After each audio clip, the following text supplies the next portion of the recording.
The narcissistic abuse dynamic is so utterly destructive to victims because at its core, these relationships are devoid of any true sustained empathy or emotional intimacy. They're founded on malignant illusion. From the very beginning, the idealized persona the narcissist mirrors back is a meticulously crafted fiction designed to maximize their control over you as the target. It's absent of any sincere attunement to your authentic wants and needs as an individual. The narcissist is a master at scanning for your insecurities, unmet longings, and areas starved for unconditional acceptance, then reflecting back an exquisitely constructed embodiment of those imagined safe havens. But it remains an emotional mise-en-scène, a convincing but still artificial simulation specifically fashioned to ensnare you. As a result, your genuine emotional needs go perpetually unseen and unfulfilled over the long term behind the narcissist's intricate facade. You're engaged in a profoundly faux intimacy all along, chasing the depth you projected onto their mirror. This inherent lack of attunement to your real self is obscured by the narcissist's incessant love bombing, future faking, and malignant mirroring. It makes you believe you finally experienced that elusive, all-accepting, unconditional love, when it's the furthest thing from reality. Every tender reassurance simply layers more fiction onto the pathological mask. Through escalating cycles of abuse, depleting your independence, the narcissist remolds your identity around this emotional chimera until your sense of self-worth is utterly suborned to their perverse need for total supremacy. Your boundaries and grip on reality become expendable. That's why narcissistic abuse breeds such profoundly devastating emotional trauma and disorienting cognitive dislocation. It's the realization that this person you surrendered so much vital selfhood to never really saw nor desired the authentic you, but an empty abstraction designed to fuel their controlling fantasies of superiority over a subjugated source. And because of the intense early love bombing and mirroring that catalyzed the addictive trauma bond, victims frequently remain hooked trying to re-experience that ephemeral illusion of idealization, even as the abusive mask keeps slipping to unveil the narcissist's true repugnant lack of empathy. The persistent hope for unconditional reconnection is what makes abandoning the vicious cycle so tremendously difficult. Breaking free from a narcissist's insidious web of manipulation and malignant mirroring is one of the most enormously difficult challenges a person can face. But it's absolutely essential for reclaiming your sense of self-worth, identity, and overall well-being.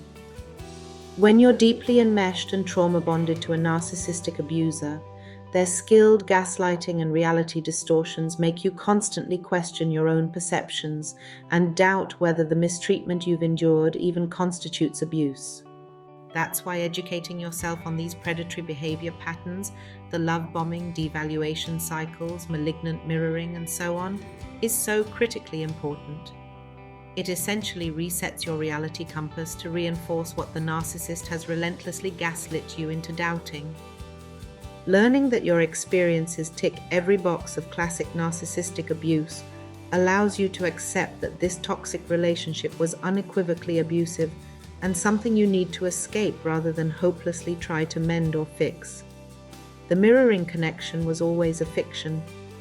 If any part of the manipulative dynamic I've outlined today resonates with you, please understand, you are not crazy, and there was never anything wrong with you to justify the narcissist's heinous game-playing and erosion of your selfhood. The profound emptiness in them created that delusory need to shape-shift and idealization to feed their ravenous superiority complex. Know that you must recognize the malignant mirroring for what it truly was, a calculated projection devoid of authentic unconditional love or respect for your humanity. You deserve boundless more than the narcissist's parasitic withholding of real intimacy and attunement. Extricating from this soul-decaying abuse and rebuilding a stable sense of identity will be an arduous, courage-testing process. But I cannot overstate how essential it is to escape, detoxify codependency, and focus on healing your self-worth. There are resources and support groups that can guide you through this winding journey out of the narcissistic labyrinth, but please prioritize your self-preservation and reclamation of autonomy. You've already demonstrated profound resilience by surviving such perverse conditioning and illusion crafting. Don't let the narcissist's malignant distortions and false realities obstruct you from embracing the actualized wholeness you deserve any longer. The path to freedom awaits. Leaving a narcissistic relationship can be extremely difficult and even dangerous, but there are steps you can take to increase your safety and chances of successfully extricating yourself. Please follow any of these appropriate steps. Create an exit plan discreetly. Gather important documents, make copies, open a separate bank account, squirrel away money if possible, and line up a place to temporarily stay that the narcissist doesn't know about. Build a support network. Tell trusted family and friends about the situation and your intent to leave. Having people who can physically help you move out, provide a safe haven, or intervene if the narcissist becomes aggressive is crucial. Consider legal guidance. Consulting a domestic abuse advocate or lawyer who have experience with NPD victims, especially if you've been married or have children with the narcissist, can advise your options and rights as you disengage. Don't reveal your plans until you're ready to go. Narcissists can turn very manipulative, dangerous even, if they catch wind of you leaving. Make your preparations covertly and avoid tipping them off until you've implemented your exit strategy. Cut off communication decisively. Once you've physically separated, block all contact. Calls, texts, social media, everything. Narcissists will try love bombing or gaslighting to reel you back in. Stay resolute in no contact. Practice self-care and be patient. The intermittent reinforcement and trauma bonding make withdrawal extremely disorienting. Surround yourself with support, pursue therapy to unpack the abuse, and give yourself time to rediscover your self-worth. Secure legal protections if needed. If the narcissist attempts to stalk, harass, or become physically aggressive post-separation, document everything and seek a restraining order or order of protection through law enforcement channels. Leaving should be viewed as your first step towards rebuilding autonomy rather than a single act. Breaking free takes steadfast resolve, but you can and will find liberation from the narcissist's malignant influence. Your safety must remain the top priority. It's often better not to directly confront or try to unmask the narcissist, especially to others who may have difficulty seeing through their charming facade. Here's an expanded look at why that approach is ill-advised. Narcissists are extremely skilled masters of deception and manipulation. To the outside world, they often appear charismatic, confident, and entirely rational. Their public persona can seem so perfectly curated that any attempts to expose their underlying abusive behaviors frequently come across as nonsensical or wildly unbelievable to those in their periphery. The narcissist's inner circle of loved ones and codependents have been so massively gaslit and emotionally eroded by this point that their depictions of the narcissist's true self can easily be written off as vindictive smear attempts or projections of irrationality. The abuser's mask simply doesn't slip for those outside the isolation chamber. Rather than validating the victim's reality, these efforts to overtly decompensate the narcissist often just reinforce the perception that the accuser is unhinged, spiteful, or flat-out dishonest. Their credibility takes a major hit, which is precisely what the narcissist thrives on, being able to control the narrative. Worse, exposing your hand too overtly can instigate the narcissist to go nuclear with smear campaigns, legal intimidation, and potentially dangerous retaliatory rage. Their excessive privilege and lack of empathy give them no issue with destroying survivors' reputations and livelihoods out of pure vengeance.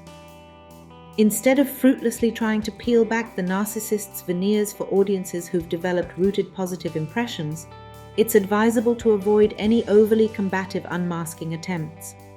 Cut directly to your own self-preservation by disengaging and healing your trauma. That path reflects their toxicity more powerfully than any allegations. The irony is, the narcissist's public mask always has an expiration date.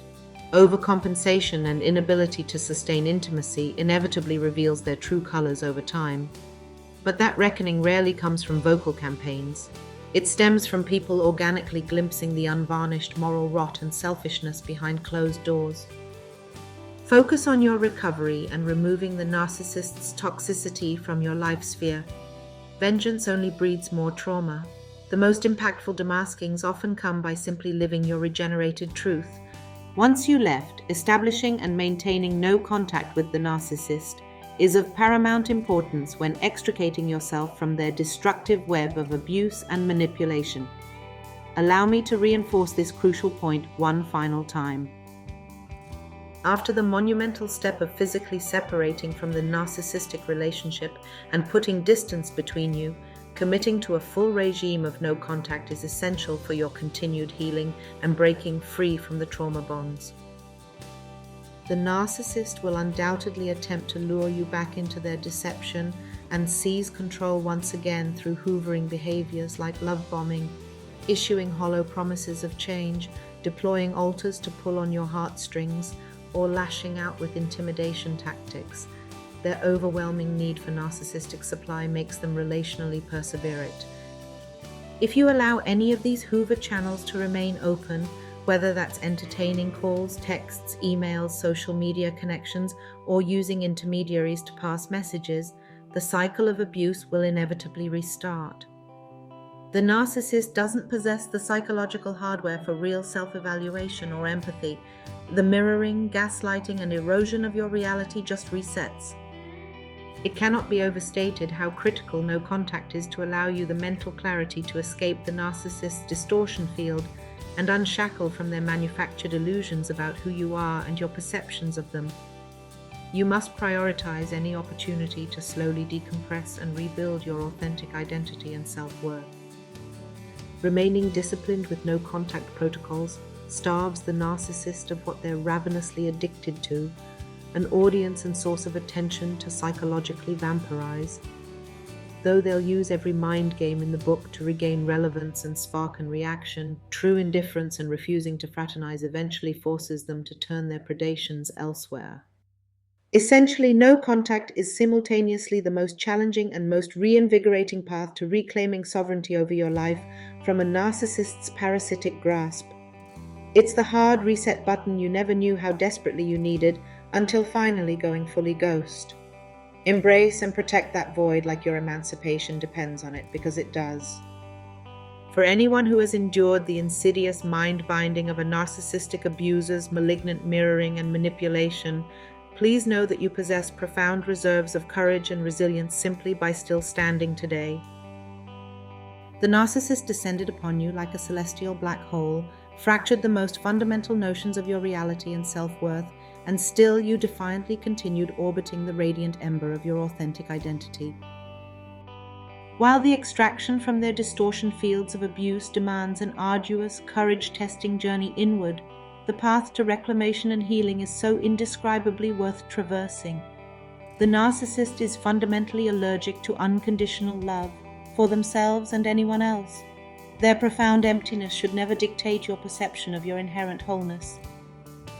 Though the way may be obscured for now by the narcissist's dying embers, the path to actualizing your sovereignty and reclaiming your humanity's resplendence remains unbroken. You've already outlasted their most nefarious deceptions just by continuing to breathe your truth. The unshackling is imminent for those who stay the course, who honor their battle scarring as upgrades, as testament to having glimpsed the abyss and returned as a purified phoenix made iridescent by the narcissist's desperate gasps to extinguish your eternal flame. You've got this. Their dissonance has no domain over your resonance. Remember, you are loved. You are worth it. You are enough.